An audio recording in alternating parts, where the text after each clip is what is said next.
دوستوں، عرب میں اسلام سے پہلے ہر طرف برائیاں ہی برائیاں تھیں۔ وہاں کچھ ایسے لوگ بھی تھے جن میں سے ایک حاتم طائی تھا۔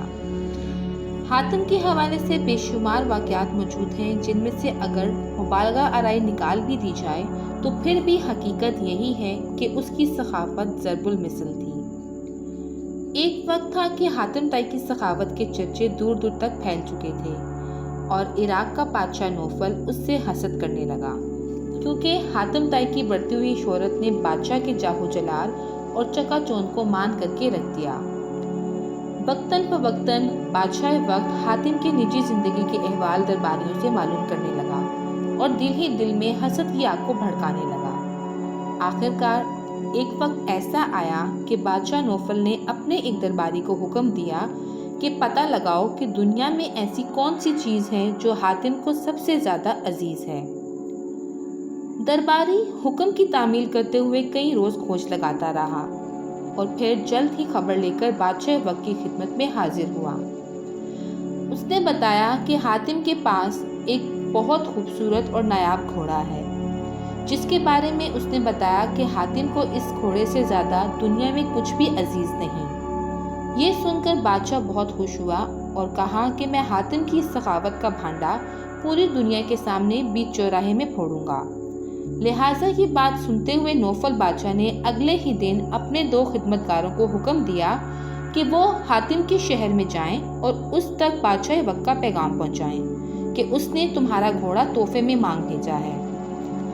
لہٰذا دونوں خدمتگار بادشاہ کے حاتم کے شہر کی طرف روانہ ہو گئے۔ برسات کا موسم تھا اور شام ہو چکی تھی جب حاتم نے دونوں مہمانوں کا دروازے پر استقبال کیا اور انہیں مہمان خانے لے گیا۔ مہمان خانے میں ان دونوں کے آنے کی وجہ پوچھے بغیر ہی ان دونوں کی پرتکلف ضیافت کی۔ رات آرام کرنے کو ان دونوں کو مہمان خانے میں ہی ٹھہرا دیا اور اگلی صبح ان دونوں سے وہاں آنے کی وجہ دریافت کی۔ خدمتکاروں نے بتایا کہ نوفل بادشاہ نے اس کا چہیتا گھوڑا اس سے بطور تحفے میں مانگا ہے۔ حاتم نے جب یہ بات سنی تو آسمان کی طرف دیکھ کر ایک سر آ بھری۔ اس کا یہ انداز دیکھ کر خدمتگار سمجھے کہ وہ اپنا گھوڑا دینے پر آمادہ نہیں، اسی لیے وہ کسی مناسب ہیلے سے انہیں ٹالنا چاہ رہا ہے۔ حاتم کچھ دیر چپ رہا اور پھر ان سے مخاطب ہوا، میرے لیے یہ سعادت کا باعث ہے کہ میری ملکیت میں کوئی ایسی بھی چیز ہے جو بادشاہ وقت کو پسند آ گئی، لیکن افسوس کے ساتھ کہتا ہوں کہ اس وقت وہ گھوڑا میں تمہیں نہیں دے سکتا۔ خدمتگاروں نے جب حاتم کا یہ جواب سنا تو ایک دوسرے کی طرف دیکھ کر مسکرائے اور حاتم سے سوال کیا کہ اب ہم بادشاہ کے حضور تمہارے اس انکار کا کیا جواز پیش کریں؟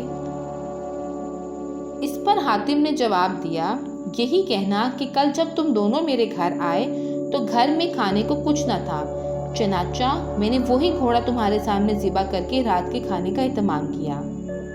حاتم کے یہ الفاظ سن کر دونوں خدمتگار دم بخود رہ گئے اور حیرت زدہ چہرہ لے کر وہاں سے رخصت ہوئے۔ نوفل کے دربار میں پہنچ کر خدمتگاروں نے جب یہ واقعہ سنا تو بادشاہ نے شرم کے مارے اپنا سر جھکا لیا اور کہنے لگا کہ میں سچ مچ میں پورے خزانے کا مالک ہو کر بھی اس غریب حاتم کی سخاوت تک نہیں پہنچ سکتا، کیونکہ سخی ہونے کے لیے خزانے کی نہیں بلکہ دریا دلی کی ضرورت ہے۔ ہماری یہ ویڈیو پسند آئی تو اس کو لائک، شیئر اور کمنٹ کرنا ہرگز مت بھولئے۔